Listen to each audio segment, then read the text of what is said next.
Welcome back to Sales Development Secrets. I'm Steve Eror. My guest today has a line that when I read it, I felt like it needed to be tattooed on every SDR leader's office wall. I don't know, tattoo on a wall, maybe spray paint on a wall, tattoo on their forehead, let you pick. And focus on developing talent, sales will thrive. Love that. I want to dive into that a little bit. He's been to 6 former reps' weddings, and his LinkedIn profile recommendations page looks like a VP roster. He runs global sales development at Cyara. How do you Cyara? Cyara. Cyara. Yeah, like I want to talk with Atonom as our name, and he has a take on AI and the SDR motion and what's coming for tenured AEs, and I want everybody in the audience to hear. So, Andrew Froning, welcome to the show. Yeah, thank you for having me, Steve. Glad to be here. Well, I do my intro, but yeah, go ahead and tell us a little bit about yourself. Introduce yourself, kind of in your own, non-tattooing walls way. Yeah, no. So I'm the global director of sales development at Cyara. Been in the sales development leadership world for almost a decade now. So I'm one of the crazies that have decided to really stick it out and go all in into sales development. And I've developed quite the community amongst sales development leaders. Talked a lot of shop, and that's definitely impacted how I've led and built sales development teams. This is my third iteration now, and I'd like to think I've started to get a hang of it. Right? Yeah. So having run sales development teams myself, that's right when there's always the seismic shift where everything just changes, right? When you're feeling comfortable. Yep. So, what was it? Just before you get into it, what was it like? Because no one. I've said this before. No one is laying on the grass in the backyard as a kid, staring up at the clouds, and dreaming, "Hey, one day I want to be an SDR, or be an SDR leader." What was it that when you kind of how did you get into it? And then once you got into it, when were you like, "All right, I can make a career of this"? Yeah, it's kind of, I guess, serendipitous. But I went to university and college to be a teacher. Even went as far as really thinking, evolving that into like higher education administration. Like education was just going to be my jam. Uh, Mm-hmm. as we all know, a lot of times in college, life happens, things just don't work out. So you have to pivot. Coming off the 2008 financial collapse, things changed for me. I did what a lot of people did and stayed in school, got my master's. In this case, old adage, like you can't go wrong getting an MBA back then. Mm-hmm. So I went to business school, supplemented that by bartending on the side. Was a craft bartender. Even got to bartend the Basketball Hall of Fame induction ceremony. Charles There you go. Barkley really loved his rum and cokes. Let's just say that. There you go. Yeah, yeah. But Well, when when you're it, that big, like yeah, you need more than your average person, I guess. but So, no, overall, great gentleman, by the way. But that then it came time to get a big boy job, right? Like college was ending, I was graduating, and I was like, all right, I'm apparently really good at sales. I was a very good bartender, getting my good tips and all that at the end of the day. And I'm a bit of a geek.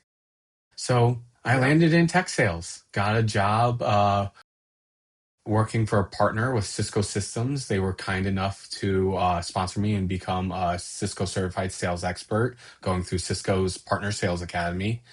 Met a lot of amazing people doing that. And then after a year and a half of being this Cisco sales expert for the partner, doing field sales out in Long Island, the allure of New York City got me, right? Mm-hmm. Early mid 20s, New York City's right there. What am I going to do? I'm going to want to go to New York City. So I got a chance to join a startup in New York City. Joined JustWorks as an AE, employee 23. But very early on into it, I was really good at just sourcing my own deals. And that's when the sales development programs really started to take off. And they came to me and said, "Hey, want to give sales development a shot?" And it's like, sure. So did sales development, saw it as a way to slingshot my career into management. And that's what happened. I became a SDR manager a year later. And that's when it clicked for me because all of a sudden I had this intrinsic motivation to really help reps develop. That teacher in me wanted to help them thrive. I was getting that internal satisfaction from doing that. Hmm. But I also like making money. So Right. that external extrinsic motivation of financial compensation was there now Hmm. too, Hmm. and just blended both worlds very well for me. And now I've made it my career. Well, how have you, for that initial, desire to be a teacher, be an educator? Because this is something I hear that's common, but I want to hear your take on it. How has that impacted your role as an SDR leader? Where have you drawn on that? Where did Yeah, it show up? yeah. I think it shows up in like you come with the mindset of you're preparing them for the future, for their future, right? Hmm. And also I have the mindset of letting my reps be better than I was, right? I think a lot of leaders will sometimes say, "This is how I do it, so this is how everyone should do it." Um, and that's it. Where things are always evolving and you're not always going to be the best. You won't maintain that. It's not sustainable. But these reps, like instead, if you come with the mindset of just, I want to make ensure that they are better off than I was when I was in their position. And if you take that Hmm. mindset, you really approach it in a different view, and the reps feed off of that. And at times, too, it also means letting your reps fail, right? Hmm. Helping them learn. I didn't like the teacher in me, right? Wants them to, like, I should be able to identify when it's okay to let them fail because we learn from our failures, and some failures are okay for us to let occur because the learning and the impact that learning has on that rep, the ROI on that is a lot greater, or rather than me coming in saving the day and doing the work for them. That's where like the teacher in me really, I think, makes a difference in how I approach managing an SDR team. Yeah, it's interesting because I think that ties directly into the quote that I mentioned before. The focus on developing sales and talent will leave. Focus on developing talent, sales will thrive. That's really focusing on developing talent, letting someone fail, in the short term. Um, Talk to me a little bit about that. Kind of your philosophy with that, and where that kind of comes from, and how that uh, how you leverage that in your day to day. Yeah, I mean, I think a lot of us have been in organizations and seen it firsthand too, where some leaders will just work from the top down for quota planning, and it's all about that bottom line number, but they're not really thinking about the end reps capabilities and capacity, and that's where you need kind of blend the two and have that. All right, at the end of the day, we do have a number hit, Hmm. but we also can only expect so much out of our reps based on what we know. But then, know what? If we do invest in those reps, we could probably get a little bit more out of them. But it's blending that too, and you can't just force a number on some reps without really thinking about their capabilities and how you're supporting them and enabling them. Because well, I've also seen a lot of organizations where I've seen them make some mistakes too, is expecting they can have a sales development organization could have the same year over year performance increases as an AE organization. That is a very poor assumption to make, because on the AE side, assuming you have great leadership, great management of your A's, they're going to stick around, right? They're going to continue build their book of businesses that you can expect an individual AE those collective individual AEs to continue to get better and better. You'll see that performance increase. But with SDR teams, yeah, you'll see some performance increase. But the thing is if you're building a great SDR org, you're turning over that talent every couple years, right? You're Right. not getting a talent, collective individual talents that stay there year after year after year and build upon it. You're getting fresh talent. So you have to take that in consideration as well. Mm-hmm. So it's making sure you have that realization, and then marrying it with the fact that, yes, as a business, we do still need to expect some sort of performance increases, and understanding where do I need to make investments in developing these SDRs so I can bridge that gap. Yeah. Yeah. No, I it was, I was thrilled and simultaneously like, uh, frustrated all the time when my best reps like, "Ugh, this guy is just knocking out of the park," and bloop, up and promoted into as a full AE into sales, and you know you're thrilled that the mentor part of you, the educator part of you, is excited to see them grow and develop and take on that new chapter.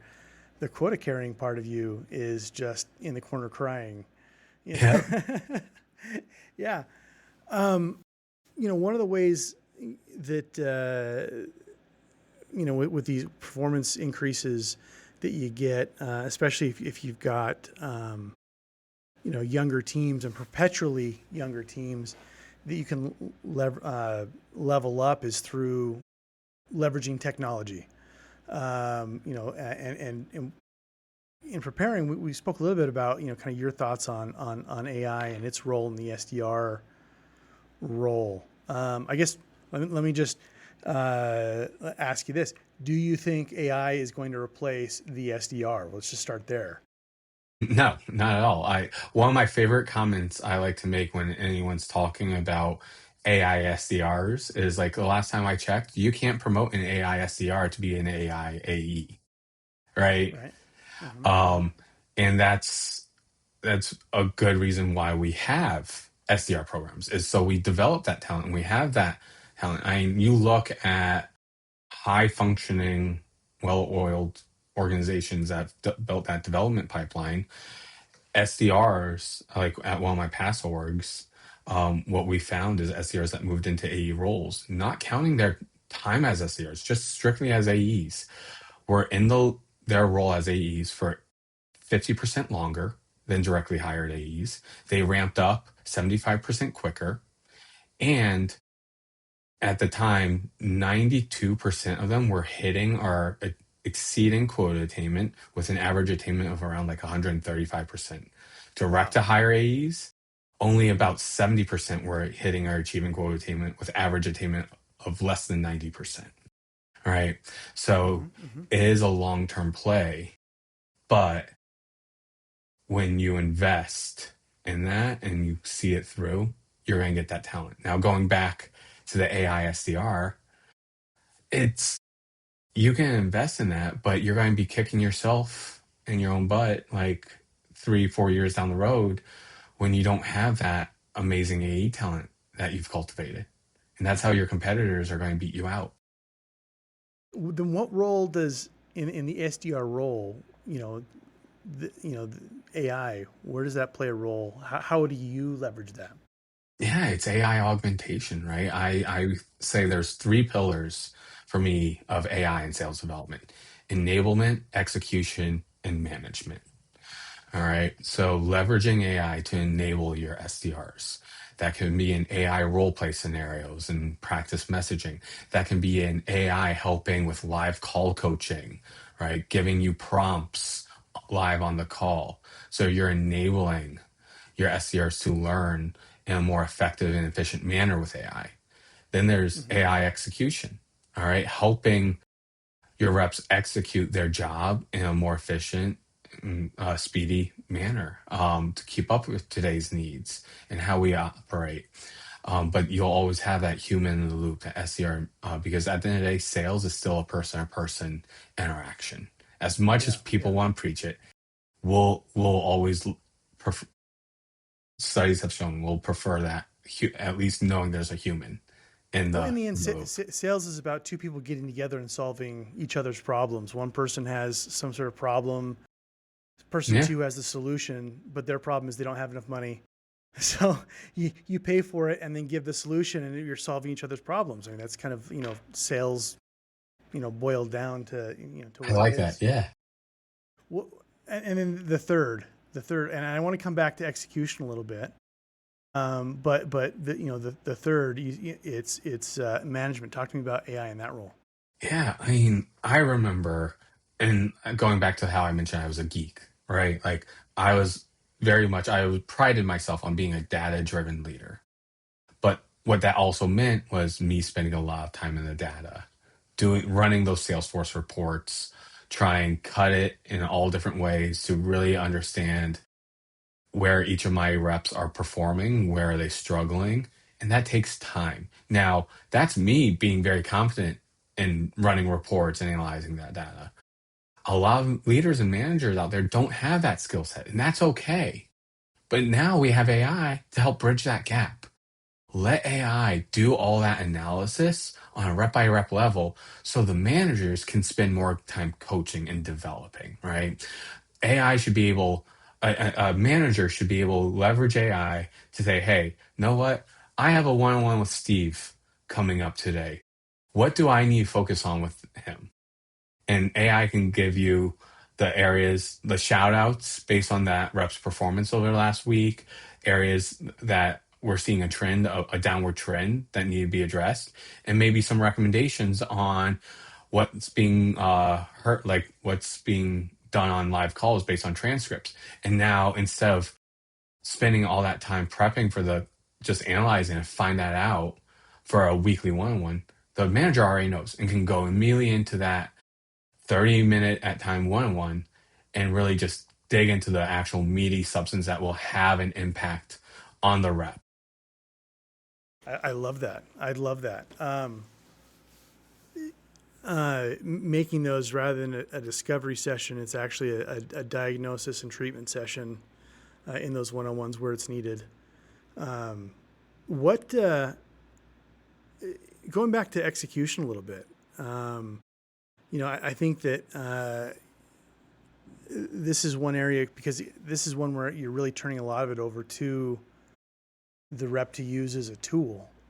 Where are you seeing it used appropriately? Where are you seeing it? Where is it not working? What are you seeing there? Yeah, I think it's first focus on just removing clicks, right? That's an easy one. Is where your reps having click around a lot and do that manual work. Now let's just automate it. All right, so that could be researching, right? Clicking from Google or Bing to do the research, the company's website, all that. Like let AI do that research, and then it's now all right going from Sales Navigator, importing it into Salesforce so it gets enriched, and then importing it from Salesforce to your sales engagement platform, and then going into that platform and adding them to a sequence, and then acting on that sequence task, right? Like Mm-hmm. leverage AI to do all of that. So like in my vision is there no matter there's just a single platform window where an SDR can log into and be told what leads should be worked, like added and reached out in their outreach, like prospected based Mm-hmm. on the research and signals that AI is seeing. And then they do that human in the loop review, like, yeah, no, I agree with that. Let's add them, action them. And then they go in and do their tasks where they review their emails, they review social interactions that need, all at the AI recommendation. And finally, dialing. Like it's just, Mm-hmm. all right, here is your list of people to call, and we've teed up like talking points. Now, at the end of the day, it's a human to human interaction. You need to be able to pivot and all that, but at least you're teed up with something to connect with. And you now have your reps doing nothing but selling activities. Right, right. Do you any tools in particular that you, like your reps have access to, or is it just like what's in the existing platform? Yeah, I will admit, we are just now really leaning into it. We are a data security company, and Sure. a big part of us is like No, securing your company. So, yeah, but and this is a whole this is the data security yeah, and AI is this whole frontier, and so I expect that data security companies could yeah. be coming, it. But I will say so. Like, I am excited because we rolled out Claude co-work to our Mm-hmm, reps. They're going full in on figuring out how to build the right skills and agents to assist them. Leverage a company called Second Body for AI role playing. That's been tremendous. We've actually taken some of our top performing reps and how they've engaged with our prospects and seen high conversions, and now used Second Body to distill it into the most actionable messaging mm-hmm, that we know converts. And now we have all of our reps going through training on how to get to that same level of impact and practice that messaging. And we don't have to rely on that one individual going and talking for 30 minutes at a team wide all hands meeting or multiple team meetings and like taking that rep off the floor just to enable other reps. It's all happening in the back end being coached. So there's that. And then we've leveraged AI from a management standpoint. We've kind of business intelligence around, all right, where are we seeing the regions that need the most assistance from pipe gen? Um, how are opportunities looking for each of my reps, like even at the A level, but our SDRs are in charge of what we call stage zero ops, getting them to a qualified op. So mm-hmm. which ones are kind of stale? Which ones can we close out versus continue working and diving more in? I think that's the next real stage for that. But we're definitely in this point, our stage of our use of AI, where it's kind of a combination of both build and buy. So there's some Mm-hmm, vendors where that we buy to help us with our AI mm-hmm, because it's more peace of mind a bit to have them ensuring that they're maintaining that level of mm-hmm. Right. AI assistance, and then what can we build internally because it's a little bit more of a niche demand that we have or ask that we Sure. have. Uh, Really, last point I want to touch on is you mentioned before that your style is one of like real radical candor, and you care kind of personally about the people, but you challenge pretty directly. Talk to me a little bit about that and pushing reps, the right way, because I think if you've been in management for 10 minutes, everybody's pushed one of their reps, and it not always the right way to do it, and it's a tricky line, right? So Yeah. talk a little bit about that. Yeah. I mean, just like a rep needs to be trained on a sales methodology to become a good AE, like all leaders should go through some sort of management training and all that. And I want like Radical Candor is like part of Kim Scott's management methodology. I literally had a rep back in 2017 read the book and came to me and was like, Froning, you have to read this book. It is Mm-hmm, you. And yep, mm-hmm, sure enough, I read it and I was like, oh, I resonate so much with this. Um, right. but why it resonated with me too is because you want to be direct and immediate with those reps because it's sales, and in today's world everything's so quick. You have to be very nimble and quick on your toes and adaptive. So the faster you can provide that feedback, the more impact it has. But sometimes being direct can come across, be interpreted, I should say, in not the kindest light when you didn't mean it that way. So if you invest the time to also make sure your reps care about you, then that direct feedback they now understand is coming from a good place, coming from a place where you literally have their best interest in mind because you've demonstrated that. And I will say though, we talked earlier about reps failing. Managers, you're going to fail too.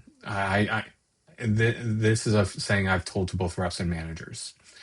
You're not going to know where the line is until you cross it. And you're going to have to cross it a few times to remember where it is. All right. You're going to make mistakes. Just be sure to learn from them.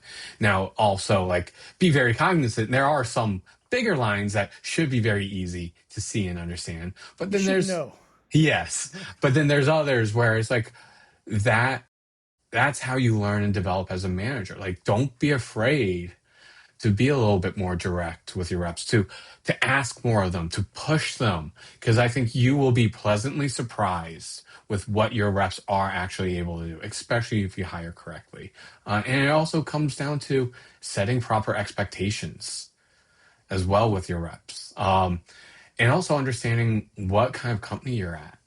Like, don't join a fast-paced early startup if you're looking for a more stable lifestyle. Like, I'm just going to say how it is. Now, there is always a spectrum and stuff, but you're a fast-paced early stage startup, they're on a limited budget. They have to really work hard to earn that next round of funding so they can stay afloat, so that burn doesn't get out of control. Like, and if you're aiming to be change an industry, change how things are done. That's typically what a lot of startups are doing is they have this vision of changing the status quo. I'm sorry, you can't expect normal if you're like to do normal effort, to do normal average things if you're at a company that's trying to be above normal, to try and be exceptional and change things. You're going to have to put in additional work. You're going to have to put in additional effort, and it's going to be hard. It's going to be challenging. And some people, that's not for them, and that is okay, right? But it's all about making sure you communicate that to your reps so they understand, even when you're hiring. Like, make sure that comes across. And I think that's part of Radical Candor as well. I appreciate that, it is a tricky line. If people have questions or they want to reach out to some of to ask about some of the stuff you're doing, LinkedIn, is that the best way to connect with you? Yeah, connect with me on LinkedIn, on my profile. Always open for that. And then I'm very involved in the SDR community. So SDR Leaders of USA and then SDRleaders.com. I'm speaking at the Pipeline Conference this October in Dallas as well. Yeah. So always welcome to meet people in person. Love it. Love it. Thank you, Andrew. Appreciate it. And everybody, we'll catch you next time. Thanks. Thank you.